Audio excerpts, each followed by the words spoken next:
So it's 2 years ago, and it's a Sunday night around bedtime, and I'm in bed with a book. It's a new book for me. I'm just starting it, called The 12-Week Year. Something about organizing your time to grow your business or something like that. And it's maybe the, fourth or fifth business book I'd read in a row, because I was always reading something or listening to something about how to be better, how to be a better business owner, how to know myself better, how to be a better person, all the things, right? Because I was, and I say this with full self-awareness, I was a personal development junkie. Now, maybe you're not a self-described, personal development junkie like I was, and maybe this isn't your exact struggle. But if you're someone who's trying to learn, always trying to grow, maybe reaching for one more book or one more input to help you be a better business owner or a better person, then stay with me. Because what happened next kicked off 2 years that really changed how I run my business and how I live my life. And so anyway, that night, my wife gets in bed next to me and she looks at what I'm reading and she says, just sort of like casually offhand, she says, what if you just didn't? Like, what if you just took a break from all of this? Kind of gesturing at the book I was reading. And I looked at her and I felt, indignant might be the word. I was like, but I like reading this stuff. I like trying to be a better business owner. I like trying to be a better human. And I sort of huffed. And I had this probably smug look on my face, and I went back to the book. But the next day, something happened. I was trying to work through something in my business, and I hit a major wall. And it really sort of stopped me in my tracks, and more on that in a minute. But so anyway, that next night, I'm back in my room, I'm getting ready for bed, and I looked at the book on my nightstand. And I turned around and I walked back into the living room where my wife was, and I said to her, okay, fine. I'll give it a year. I'll go off all personal development and business books for a whole year. And I did. I went off all personal development and business books for a year. And what happened that year and what I found on the other side were some things I really didn't expect. And that's what we're going to talk about today. Welcome to Smart Gets Paid with me, Leah Niederthal. I help women run more profitable consulting businesses, getting more of the clients you want and getting paid way more for your work without sacrificing your time. But I've never been a salesperson. My background is in corporate marketing, and when I started my own consulting business, I learned pretty quickly that it's about 1,000 times harder to sell your own stuff than it is to sell someone else's. So I taught myself how to do it, I turned it into a methodology, and now I teach that proven methodology to my clients. So whether your consulting contracts are $10,000, $100,000, or more, if you want more clients you love, more work you love, and to get paid more than you ever thought possible, then you're in the right place. Let's do it together. Thanks for tuning in, and don't forget to rate, review, and share. So maybe you're not a self-described personal development junkie, but I bet that if you're listening to this, you're at least intellectually curious. And if you're like the women I work with in my program, you're a natural learner. You have a list of books to read that's probably longer than you'll ever get through. You've saved articles. You probably have a running list of podcast episodes you want to listen to. You're always trying to get better and always growing. And if that's you, and I'm guessing it's a lot of you because that's just sort of who's drawn to this work, then this episode is for you. And if you're someone who doesn't consume, that much, or you're not sort of seeking those types of inputs, this episode might still surprise you because I think there's something in here that everyone needs to hear. So to understand why I quit being a personal development junkie, we have to go back to how I got into it in the first place. And it was right after college. I had moved to Chicago not knowing a single person. And I got really lucky. I sort of fell in with this really great group of people who they had also just moved there after college. And they sort of took me in and welcomed me to the group. But even though they invited me to things all the time, I was still, on the outside of the group. They had all gone to college together and I was new. And so sometimes I wouldn't get invited to things. And I was young. Picture 22, and I was really insecure. And so when that happened, when I found out about something that had happened without me, it would just send me into a total insecure, panic-inducing spiral. Remember, I was in this new city and didn't know anyone else. And so one day, and I remember this so clearly, it was a weekend and something had happened the night before where I didn't get invited and I had found out about it, and it wasn't like malicious. I just again, wasn't in the crew. And so I was really down. And the next day, I was really just feeling kind of depressed. And I was living in a neighborhood called Boys Town at the time. And I was walking down Broadway, and it was this gorgeous, spring afternoon. And here I was feeling sad. And there was this used bookstore that I loved. And they had a table outside, these dollar books, just, in rows on the table. And I stopped to just sort of look around. And I swear, out of this whole table of books, one of them practically jumped into my hands. It was a book called I'm Okay, You're Okay. It's a classic psychology book from 1967 that explains why people feel and behave the way they do and how to overcome personal challenges. And it was groundbreaking at the time. But again, this is 1967. And so I bought it that day. I bought it for $1 and I brought it home and I read it. And something just shifted because for the first time, I had some language for what I was feeling. And I understood why I was spiraling when I felt left out. And I started to understand, stuff about myself that I didn't know before. And I knew that if I could understand what I was feeling and my reactions, then maybe I wouldn't be controlled by them in the same way. And so that level of insight, that feeling of oh, this is what's going on, I wanted more of that feeling. And so from there, from that book, I guess, I was off to the races. And I started reading more. And here's the thing, the more I read, the more it started helping, the more I understood myself or the people around me and how I was feeling this way or, all of the things that you start to sort of uncover once your eyes are opened in this personal development work. And then a few years later in 2011, that's when I left my last corporate job and started my first consulting business.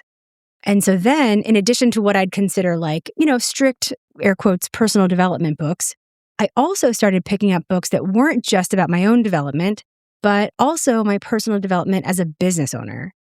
Strategies and mindsets and frameworks that would help me be a better business owner and grow my business, right? And I put these two together, personal development and business books, because whether it's helping you with, say, your mindset or with your mindset as a business owner, it's really all about becoming, a stronger, more insightful, better, smarter person, right? And again, with this mix of books, the more insight it gave me into myself and other people and myself as a business owner. And it helped me, it really changed me. I mean, this is 20 plus years ago that this started, right? And so there's no way that you spend nearly 20 plus years working on yourself and come out the same person, right? Over time, I became a completely different version of myself. I became more secure, more confident. I learned to trust myself. I started to understand why I do the things I do, right? Why I react a certain way or why certain things send me into a tailspin and others don't. I started to understand my parents better and my family dynamic. I understood my wife better.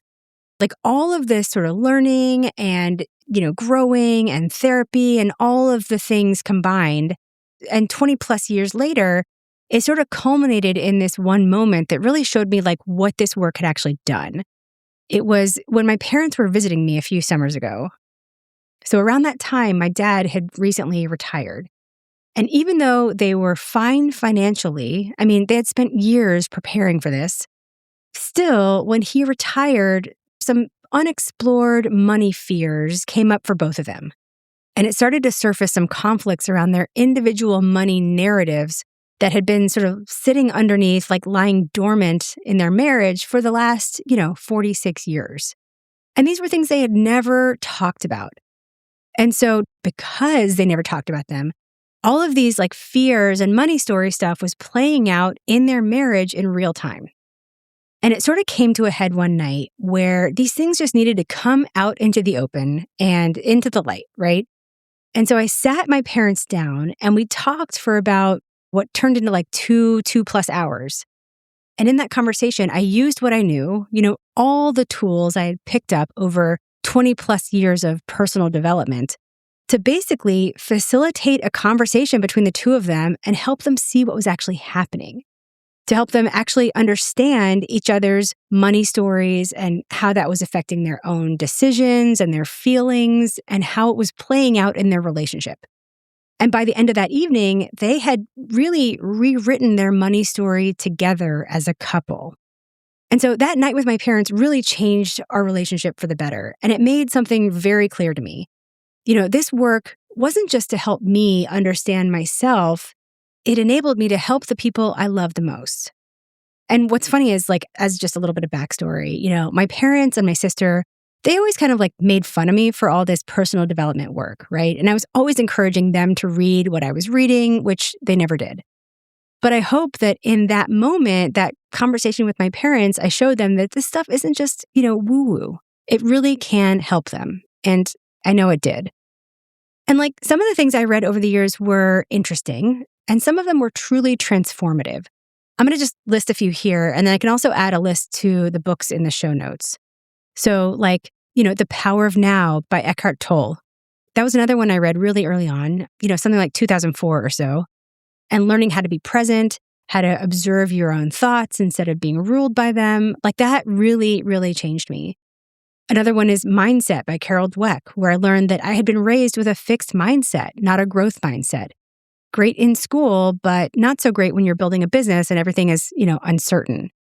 And Grit by Angela Duckworth, where I realized that I had book smarts, but I hadn't really developed grit yet. And that was, helpful to know and also humbling at the same time. I read so many books, and most of them gave me something real that I could take with me. So I'm grateful to have done this work. I really am.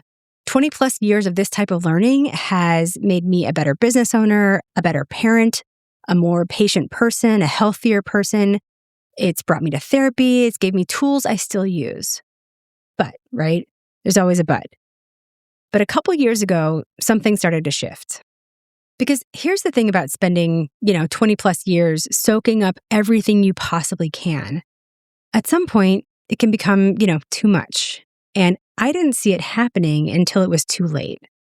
I thought that more learning, right, more inputs, if you will, meant more clarity. I've always been a learner. And on some level, I always felt that, the answers were out there somewhere. I just had to keep adding to what I knew until I could find them. And so I kept reading. I worked with a lot of different coaches. I kept taking things in from as many places as I could. And I was collecting, insights and tools and frameworks and strategies.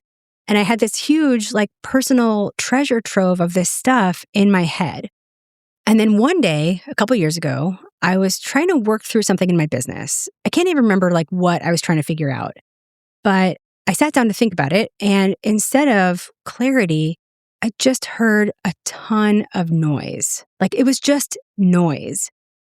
All these frameworks, all these voices, all these things I had learned from different books and different coaches and different programs. Instead of the clarity that I was hoping for, it was they were all competing in my head and contradicting each other. It's kind of I felt I'd been handed 100 different maps to the same city, and each one of them had a different route. And each map made sense on its own, but really together, it was just a mess of lines, right? And I know this kind of sounds crazy, but the only way to describe it was that it was loud. It was loud in there. And I remember this so clearly. I literally put my hands over my ears, physically hands on my ears, sitting at my desk because the noise was so loud I couldn't think. And I thought to myself, I was why can't I figure this out? I've done so much learning. I have so many tools. What is the right answer here? And so finally I closed my laptop and I took out a piece of paper. And I started writing down just everything I knew about how to solve this problem. Every framework, every approach, every voice in my head that had an opinion about how to solve it.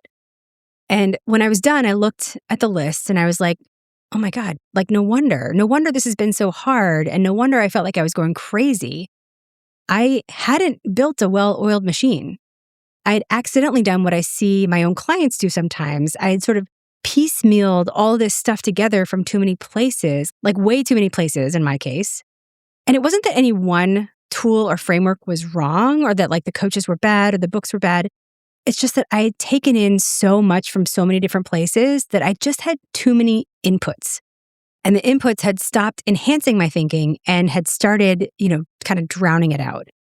And, I came across something a little while later that made me feel a lot less crazy about this. Mark Manson, who's written a lot about self-improvement, so he's not exactly an outside critic, but Mark Manson said, "The constant desire to improve yourself can itself become a subtle form of addiction." Whew, right? Like when I read that, I thought, yeah, that's exactly what this was. And so later that night, when I looked at that book on my nightstand, yet another business book I was about to read, yet another input, that's when I went back out into the living room and said, okay, fine, no personal development or business books for a year. So I quit, cold turkey. And actually, first I had to define what constituted personal development. And my rule was nothing read with the express purpose of getting better or being better or doing better. I mean, no business books, right? Nothing read expressly to improve. I mean, sadly, if Brené Brown wrote it, it was off the table, right? And so for the first couple months, honestly, I did not know what to read. Like, I don't think I read anything for like 2 months. I just didn't know what to reach for. And then I came across this phrase. It was like a screenshot of a tweet or whatever that came across my feed. And it was from a woman who had just finished her PhD.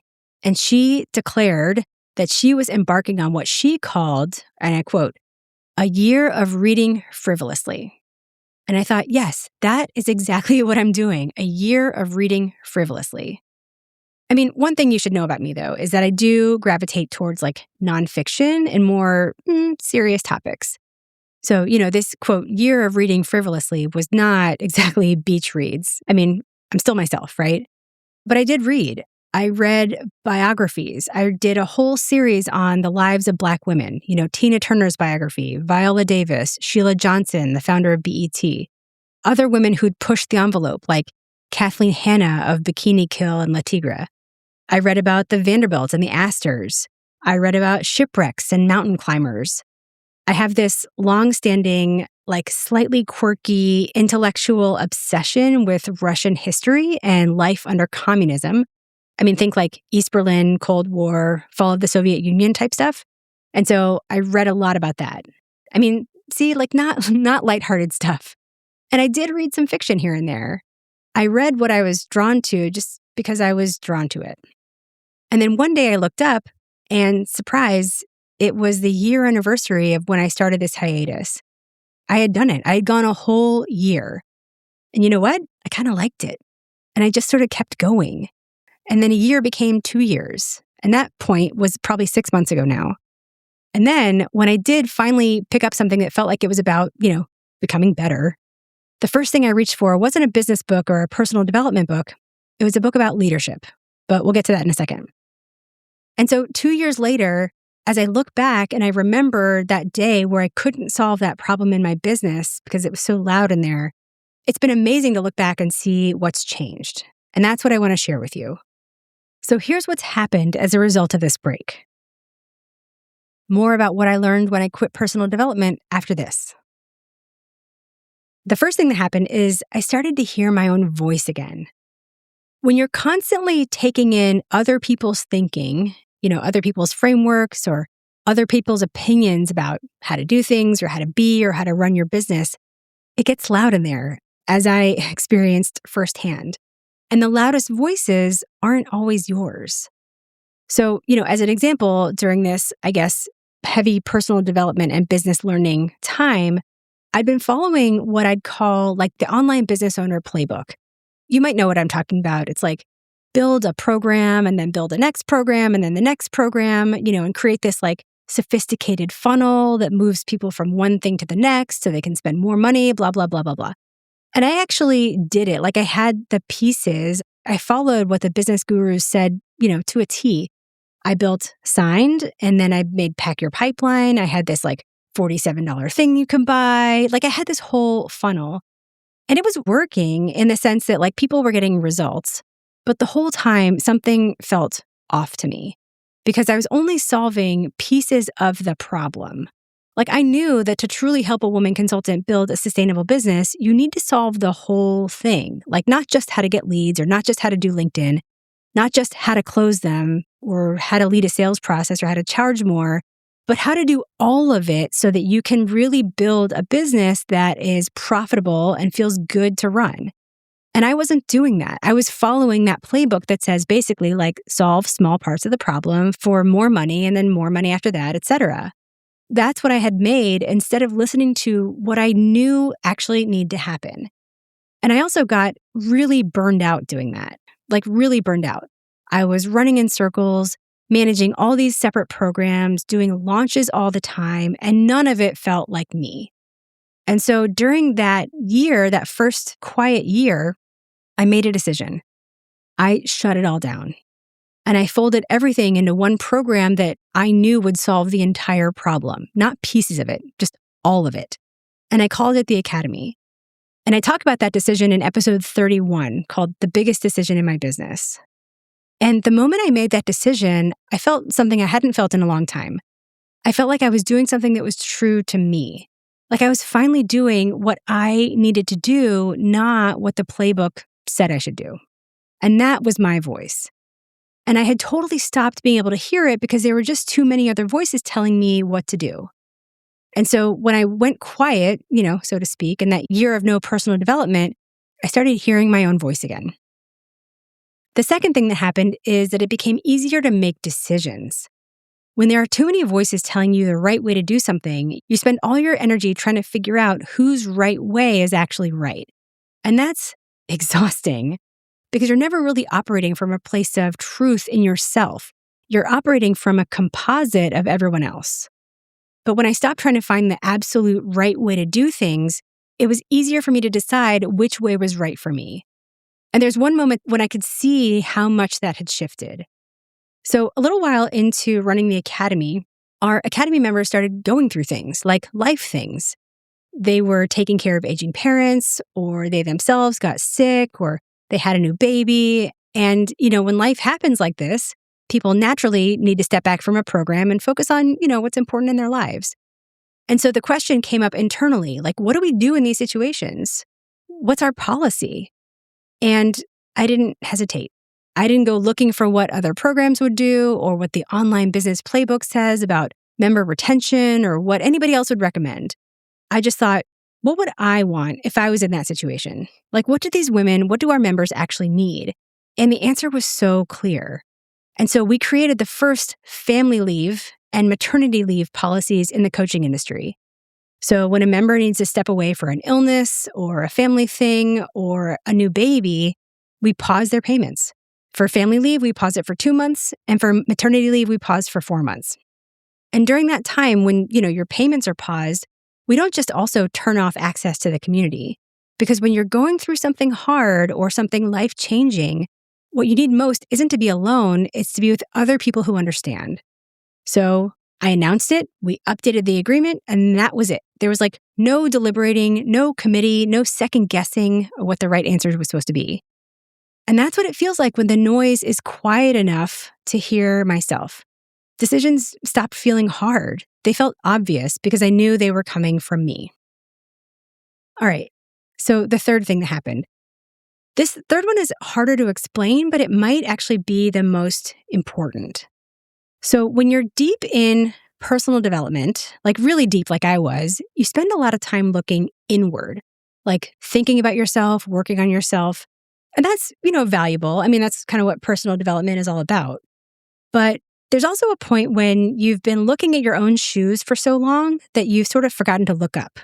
And that's where I think I found myself.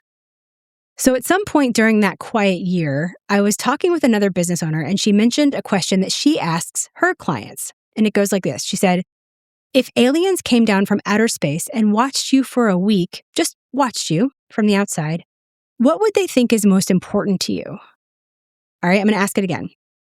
If aliens came down from outer space and watched you for a week, just sort of watched you from the outside, what would they think is most important to you? And I remember hearing that question and being like, oh no. Because if an alien had watched me, they would have thought that I cared about exactly one thing, my business.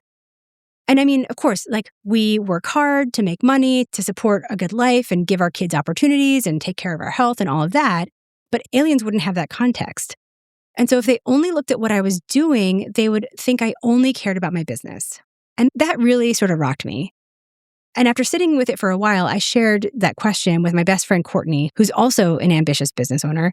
And she had the same reaction, like, oh, shoot. And so we started doing something that I just love. We made this pact, and every time one of us made a deliberate choice not to choose work, like in a moment where we might have otherwise, chosen work, we chose something else instead. Every time we made a deliberate choice, we'd send each other a text, just an alien emoji and a note about what we did. Like I remember one that she sent me. She had this self-imposed deadline for something she wanted to work on. And the night before, she could have spent the whole evening working. But instead, she took her wife and son to a Lakers game, right? And so she sent me the alien emoji for that. And I started choosing things outside of work too. Like in a moment where I'd otherwise feel like I should be working, I would choose to, be present with my kids or work out. And after a while, I started noticing how many times I was making these choices, these better choices, choosing my family or my body, or choosing to actually be present instead of halfway somewhere else in my head. That year, my wife and I started doing kettlebell training together, and we've been doing it together for a couple of years now, and I'm probably the strongest I've been in years. I started really trying to, turn my brain off when I was with my kids, just sort of be there, not optimizing, not improving, just be there. And I could feel my life getting richer. And so I'd like to think that if aliens came down today and watched me for a week, what they would intuit about what I value would look very different than it would have before all of this. And I think that's really the personal improvement that I needed. So those are the three things I found on the other side of that, year plus. I started to hear my own voice again. It became easier to make decisions. And I looked up instead of in. So I said I would quit for a year, but really it was closer to 2. And I'll tell you something funny. The one thing that I held on to, the one thing I said that my wife could not take from me in this year was the Glennon Doyle podcast, which if you haven't heard it, it's called We Can Do Hard Things. And at the time I was listening to it a lot and I loved it. So it was the one thing where I was like, I won't give this up. Like I need this. But honestly, during that year plus, I barely listened to it. It's just funny what you think you can't live without, So 2 years came and went. And when I finally felt ready to pick up something again, something that wasn't a biography or wasn't history, the first thing I reached for was Wolf Pack by Abby Wambach. And if you don't know Abby Wambach, she is a force. She is this legendary soccer player, one of the greatest athletes in women's sports, maybe in any sport. And her book, Wolf Pack, started actually as a commencement address that she gave, and then it became a book. And I read this, and, I have to be kind of honest, there wasn't a ton in it that was groundbreaking. I mean, it wasn't blowing my mind. But I think what's more interesting is that the thing that I gravitated to wasn't about personal development or business per se. It was about leadership. And what it did was it got me thinking about leadership and what it means to be a leader. And when I put the book down and I sort of sat with what it means to be a leader and really feeling how I felt after these 2 years without personal development, I realized something. I felt more like a leader because after these 2 years, something had shifted. I went into this time as a doer, like a seeker, right? Somebody who was always seeking the next framework, seeking the next answer, or, the next person who could tell me the right way. And I came out as somebody with a clear vision who actually trusted her own judgment, who heard her own voice, and who wasn't following anybody else's playbook anymore.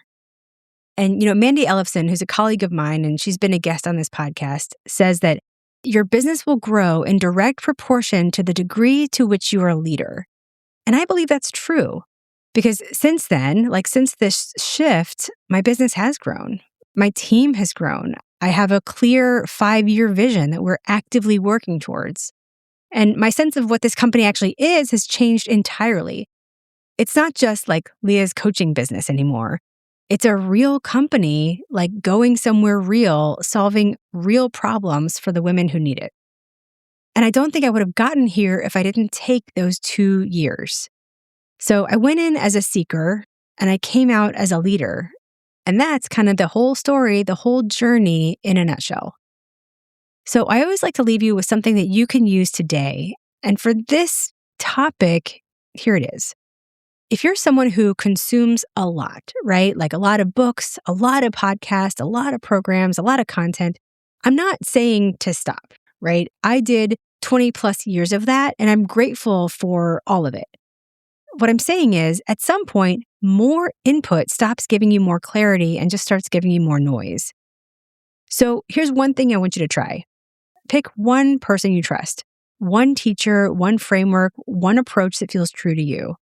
And then go deep instead of wide.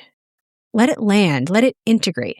Give yourself enough quiet to actually hear what you think about it.